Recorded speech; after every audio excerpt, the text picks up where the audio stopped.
اور جب اللہ والے، اللہ کے بندے ایسے ہوتے ہیں کہ جب ان کو سامنے یہ بات آتی ہے کہ یہ چیز حرام ہے، تو چاہے وہ کتنی ہی سخت حالت میں ہوں، اللہ تعالیٰ ان کو توفیق دیتا ہے اور وہ بچتے ہیں حرام سے.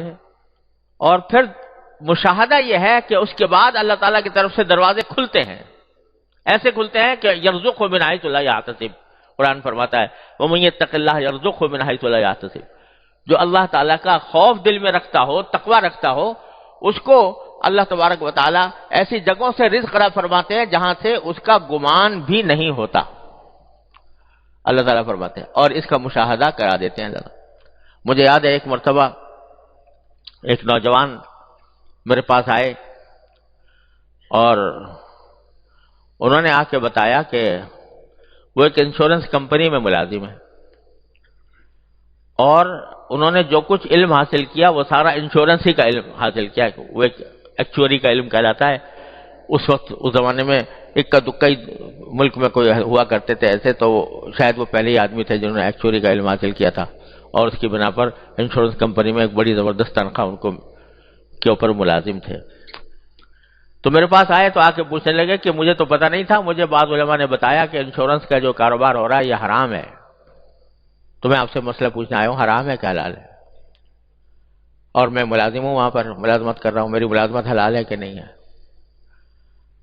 تو میں نے ان سے مسئلہ تو بتا دیا. میں نے کہا بھائی حلال حرام تو ہے، یہ حلال تو ہے نہیں، ملازمت بھی جائز نہیں آپ کی. لیکن بزرگوں نے یہ کہا ہے کہ اگر کوئی شخص کسی حرام آمدنی میں مبتلا ہو اور اس کا کوئی اور ذریعہ روزگار نہ ہو تو اس کو چاہیے کہ دوسرا کوئی ذریعہ حلال تلاش کرے اور جب تک حلال نہ ملے اس وقت تک استغفار کرتا رہے اور اس کو جاری رکھے، استغفار بھی کرتا رہے اللہ تعالیٰ سے، اور جو ہی دوسرے کوئی حلال ذریعہ مل جائے تو اس کو چھوڑ دیں. تو آپ کے لیے گنجائش یہ ہے کہ آپ اس طرح دوسرا روزگار تلاش کریں جیسے ایک بے روزگار آدمی تلاش کرتا ہے، اور جب مل جائے تو چھوڑ دیں. تو اس نوجوان کو اللہ تعالیٰ نے کیا پتہ نہیں اس کے کو عظیمت عطا فرمائی تھی. وہ کہنے لگا مفتی صاحب میں آپ سے مسئلہ پوچھنے آیا ہوں، مشورہ لینے نہیں آیا.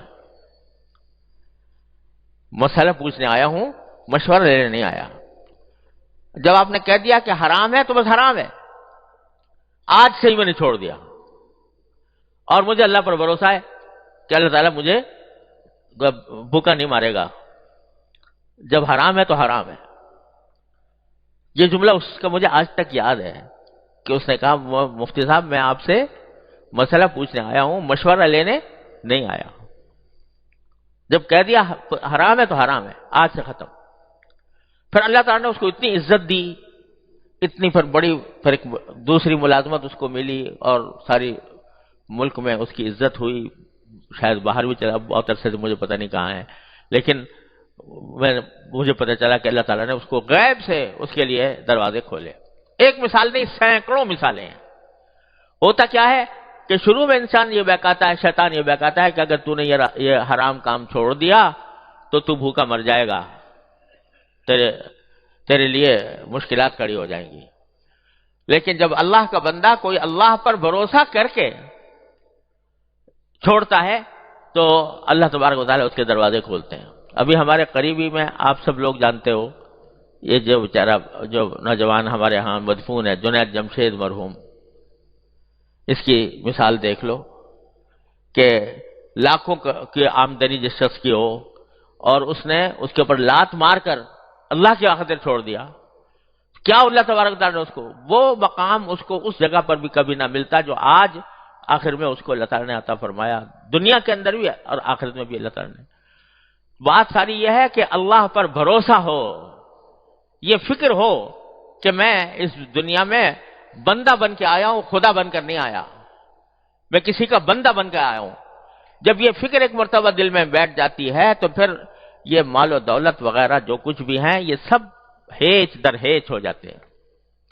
پھر اصل فکر انسان کی یہ ہوتی ہے کہ مرنے کے بعد کیا ہوگا، اگلے لمحے کچھ پتہ نہیں میری موت کب آ جائے، اگلے لمحے میں دنیا سے رخصت ہو سکتا ہوں، بیٹھے بیٹھے جا سکتا ہوں اور آنکھوں سے مناظر دیکھتا ہوں کہ لوگ بیٹھے بیٹھے دنیا سے رخصت ہو گئے، مرنے کے بعد کیا ہونے والا ہے؟ تو یہ جو در حقیقت یہ جو مال کی محبت ہے یہ بخل پیدا کرتی ہے۔